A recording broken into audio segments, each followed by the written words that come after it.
नमस्कार, मैं रचना शर्मा चढ़ती कला टाइम टीवी देख रहे सभी दर्शकों का स्वागत करती हूं। आप देख रहे हैं हरियाणा न्यूज। समाचार की शुरुआत से पहले एक नजर आज की मुख्य सुर्खियों पर।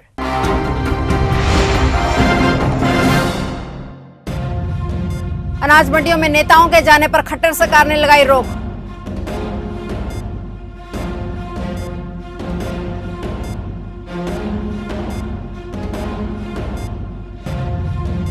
सीएम मनोहर लाल ने की घोषणा, किसानों, मजदूरों व आड़तियों का 10 लाख का बीमा।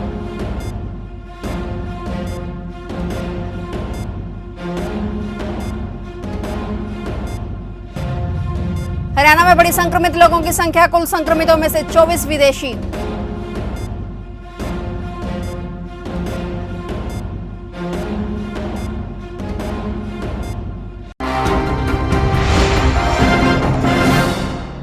और अब समाचार विस्तार से।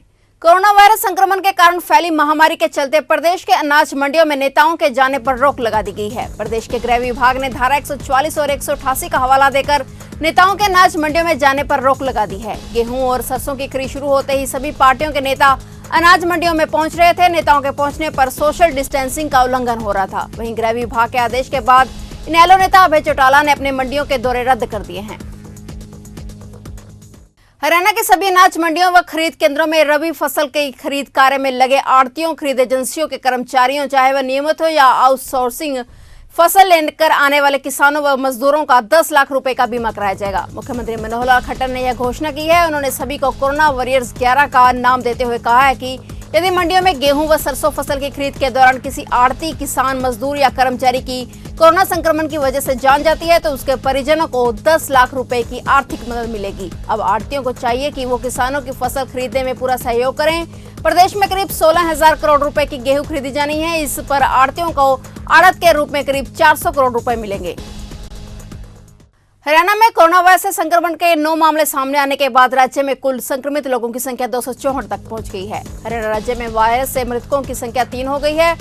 स्वास्थ्य मंत्री अनिल विज ने कहा है कि एक मरीज की मौत हुई थी और बाद में उसके संक्रमित होने की पुष्टि हुई। संक्रमण के ताजा 4 मामले गुड़गांव से, 1 मामला सोनीपत से और 1 मामला अंबाला से सामने आया है। स्वास्थ्य विभाग की जानकारी के मुताबिक 57 मामलों के साथ सबसे ज्यादा प्रभावित जिला नूंह है। हालांकि 140 लोग ठीक भी हो चुके हैं। देश में फैली कोरोना जैसी महामारी की चेन को ब्रेक करने के लिए देश के प्रधानमंत्री ने लॉकडाउन कर दिया है, जिसके बाद देश में रहने वाले गरीब लोगों को खाने के सामान की दिक्कतों का सामना करना पड़ रहा है। देश के किसी भी कोने में कोई भूखा न रहे, इसके लिए सरकार के साथ साथ कई समाजसेवी संस्थाएं भी आगे आई हैं। फरीदाबाद में भी गौवंश सेवाधाम चिकित्सालय की तरफ से रोज हजारों लोगों को भोजन उपलब्ध करवाया जा रहा है, जहां पर फरीदाबाद के अलग अलग इलाकों में रोज 1200 से 1300 लोगों को भोजन उपलब्ध करवाया जा रहा है।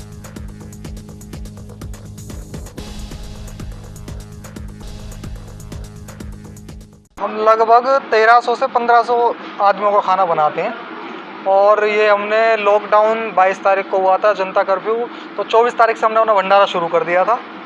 और यहाँ पे हम किसी दिन दाल चावल बना रहे हैं, किसी दिन आलू की सब्ज़ी चावल बना रहे हैं, सब्जी पूरी बना रहे हैं। इस तरीके से डेली हम खाना बनाते हैं लगभग 1300-1500 आदमियों का, और उसके बाद उनको जाके दे के आते हैं घर तक। कोरोना वायरस को लेकर देश भर में 3 मई तक लॉकडाउन है। देश की सुरक्षा के लिए पुलिस भी 24 घंटे नाकों पर तैनात है। ऐसे ही कोरोना युद्ध महिला पुलिस कर्मचारियों के बीच हमारी टीम पहुंची और इस दौरान नाकों पर अपनी ड्यूटी पर तैनात महिला पुलिस कर्मचारियों ने कहा कि सबसे पहले देश सेवा है, उसके बाद हमारा परिवार है।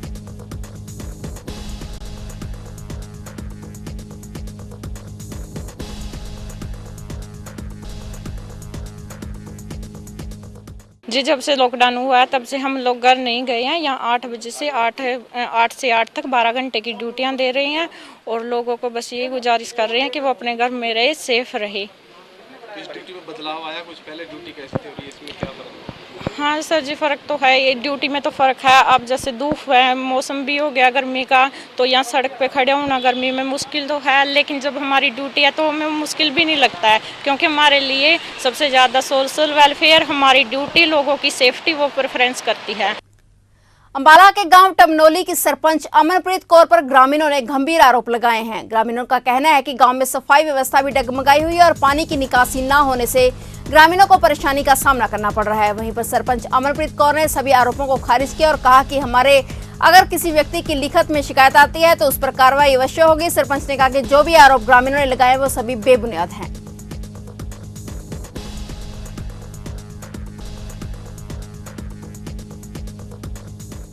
आपने गांव में कोरोना वायरस को लेकर क्या कदम उठाए हैं?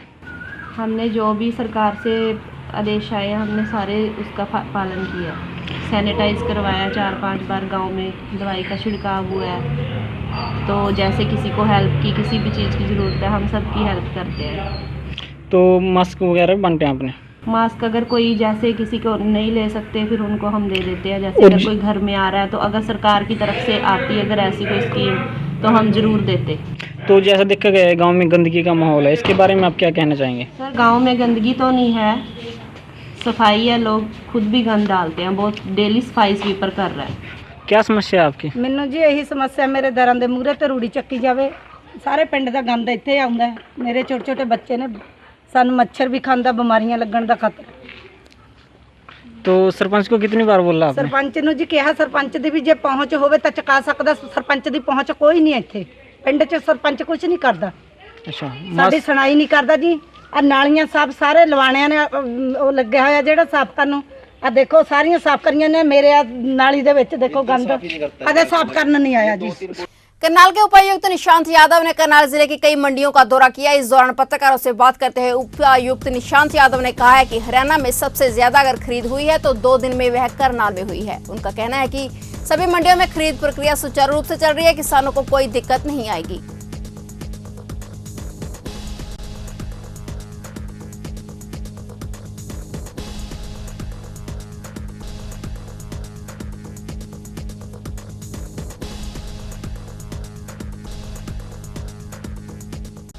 मंडियों में जो गेहूं की प्रोक्योरमेंट चल रही है इसकी व्यवस्थाएं देखने के लिए दौरा किया था निसिंग मंडी में हमने, और साथ में जो जितने भी परचेज सेंटर बनाए गए उनकी व्यवस्था जांची है।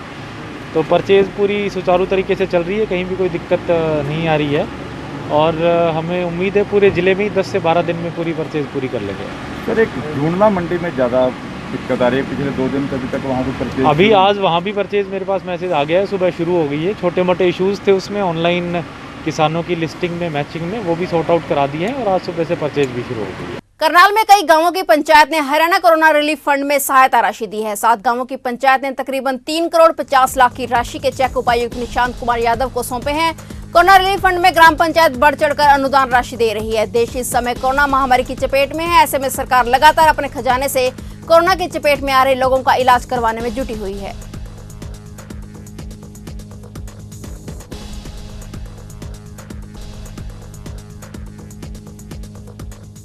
कदम है, और 3.5 करोड़ रुपए के करीब इन्होंने हरियाणा कोरोना रिलीफ फंड में सहायता दी है। ये सारा का सारा जो अमाउंट है वो कोरोना से जो लड़ाई लड़ रही है प्रदेश सरकार, उसके लिए खर्च होगा। और मैं हमारे सभी सरपंच साहिबान का, सभी पंचायतों का शुक्रगुजार हूँ कि इस लड़ाई में उन्होंने अपना सहयोग दिया है। सरसों की खरीद के बाद गेहूं की खरीद का कार्य सरकार द्वारा किया जा रहा है तथा गेहूं की खरीद के लिए भी गांव के आसपास केंद्र बनाए गए हैं, लेकिन किसानों का गेहूं अभी तक खरीदा नहीं गया है। वहीं अनाज मंडी दादरी के प्रधान रामकुमार अठौलिया ने कहा है कि सरसों की खरीद सही प्रकार से हो रही है। उन्होंने कहा कि वारदाने व उठान कार्य की जो भी दिक्कत आ रही है उसके लिए प्रशासन को अवगत करवाया जा चुका है।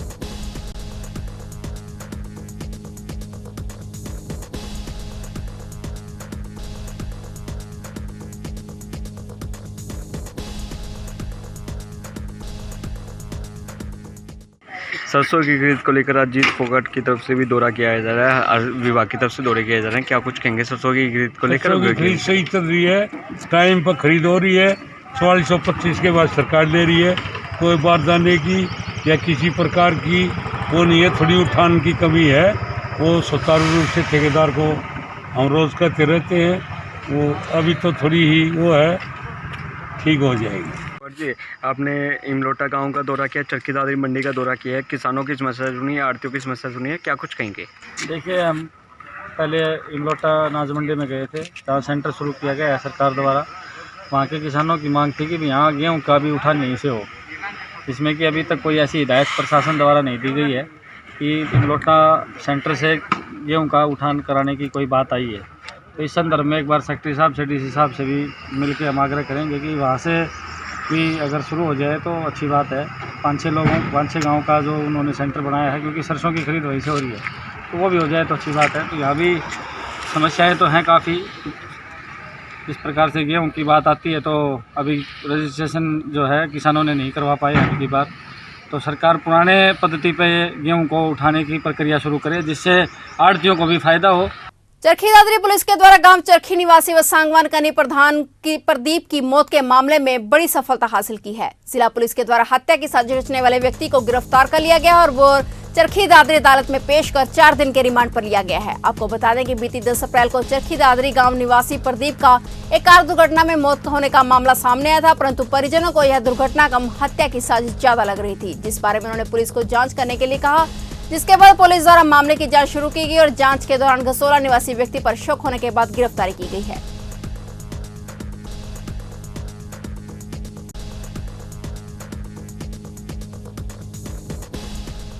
इन्वेस्टिगेशन है, उसमें आया कि प्रदीप जो बेसिकली गांव चरखी का रहने वाला था, इसका साथी था, जो 10 अप्रैल 2020 को इसके घर आया। इसने जूस के अंदर नींद की गोलियां मिलाकर के उसको पिलाई। उसके पश्चात जब उसको नशा होने लग गया तो ये अपनी गाड़ी में उसको बैठा कर, उसी की गाड़ी में उसको बैठा करके जो बीट गाड़ी थी HR19H122 उसी में घुमाता रहा और जब कुछ ज़्यादा नशा हुआ तो उसने एक इंजेक्शन और दिया। इंजेक्शन दे करके वो उसको कल्याणा रोड पर पुलिस नाकों से बचाता हुआ बीच के रास्ते से होता हुआ लेकर गया और वहां जाकर एक पेड़ के साथ उसने गाड़ी को टकरा दिया ताकि ये एक्सीडेंट हो। लॉकडाउन के दौरान पुलिस ने करनाल के कलंदरी गेट इलाके में ड्रोन की मदद से घर में हाई प्रोफाइल 13 सिटोरियों को गिरफ्तार किया है। लॉकडाउन के चलते तमाम मैचों पर लगने वाला सट्टा बंद है, इसलिए टाइम पास करने के लिए एक घर में इकट्ठे होकर सट्टा खेलते हुए सिटी थाना पुलिस ने इन्हें काबू किया है। पुलिस का कहना है कि लॉकडाउन के दौरान इन्हें पहले भी पकड़ने की कोशिश की गई थी, लेकिन ड्रोन देखकर ये भाग गए थे। लेकिन इस बार पुलिस ने अपने राइडर्स और ड्रोन की मदद से इन पर पैनी नजर रखी और इनको गिरफ्तार कर लिया।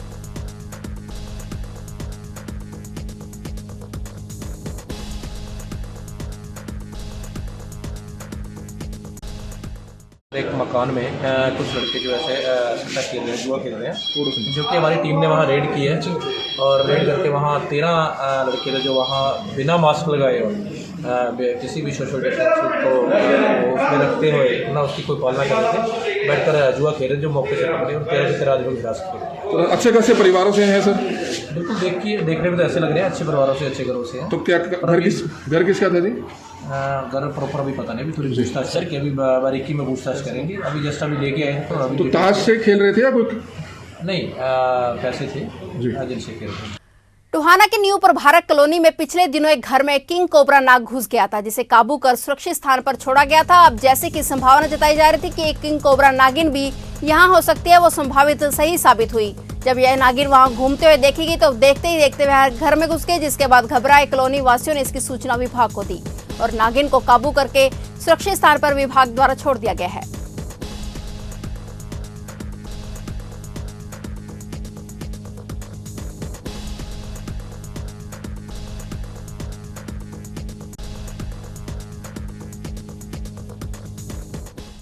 प्रदेश में खरीद के समय में आड़ती हड़ताल पर चल रहे थे, जिससे चलते अनाज मंडी की व्यवस्था जाम हो गई थी। हालांकि इस मामले में सरकार के द्वारा सीधी खरीद भी शुरू कर दी गई थी, मगर कल मुख्यमंत्री के आह्वान के बाद प्रदेश के अनाज मंडी आड़ती एसोसिएशन ने अपनी हड़ताल वापस लेने की घोषणा देर शाम कर दी थी। इसी मामले में टोहाना की अनाज मंडी में एक बैठक प्रधान तरसेम गर्ग की अध्यक्षता में हुई, जिसमें सर्वसम्मति से हड़ताल वापस लेते हुए कारोबार को शुरू करने की बात कही गई और स्पष्ट रूप से कहा गया कि इस मामले में उनकी मंडी किसी भी तरह की राजनीति को स्वीकार नहीं करेगी।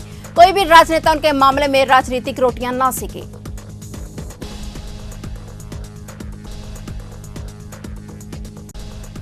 तो यही लिया जी मुख्यमंत्री के आदेश के अनुसार।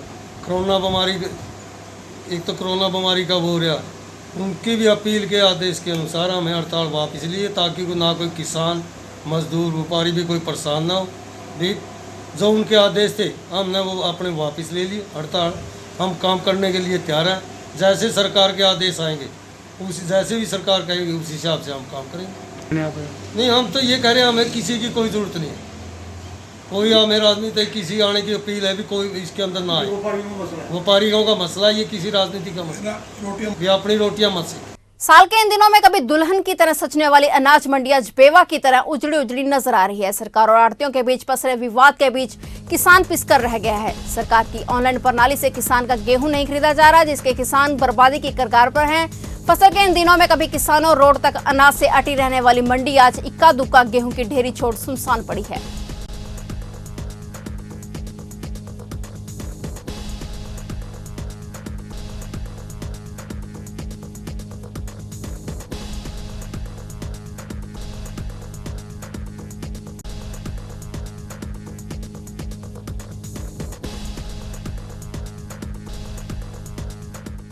दलवीर बताए क्या दिक्कतें आ रही? ना तो इस ऑनलाइन के बारे में हमें पता कहाँ से पैसे मिलेंगे, कितने गेहूँ किस दिन लेने हैं। 20 किले मेरे पास हैं, ये 20 किले एक दिन कंबाइन लगेगी, वो मैं कहाँ गिरूँगा? 20 किले मेरे एकदम कोई यहाँ ले लेगा, है ना, मुझे पता कब गिरने हैं। तो इसलिए हम इस नाराज हैं, हम आड़तियों से बतला कर अपना मेल जोल करके अपना काम चला लेंगे। हम इस ऑनलाइन से खूब सख्त नाराज हैं। कोरोना काल के दौरान पंजाब के मोगा व हरियाणा के निगदू से साइकिलों पर अपने घर उत्तर प्रदेश के लिए निकले प्रवासी मजदूर सफीदों के राजकीय वरिष्ठ माध्यमिक विद्यालय में रुके हुए हैं। इन 46 लोगों को इस सेफ हाउस में प्रशासन द्वारा ठहराया गया है। इन मजदूर प्रवासियों को देखभाल में प्रशासन भी किसी तरह की दिक्कतें नहीं आने देने का निरंतर प्रयास कर रहा है।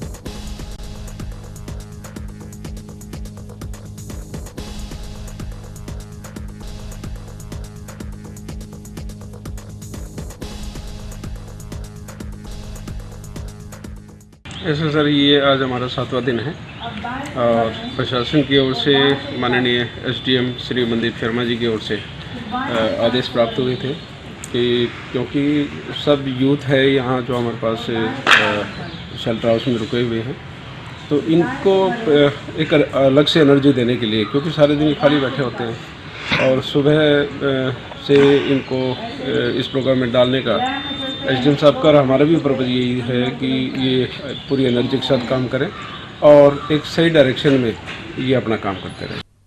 फिलहाल हरियाणा न्यूज में इतना ही। तब तक के लिए देखते रहिए चढ़ती कला टाइम टीवी और मुझे दीजिए इजाजत। धन्यवाद।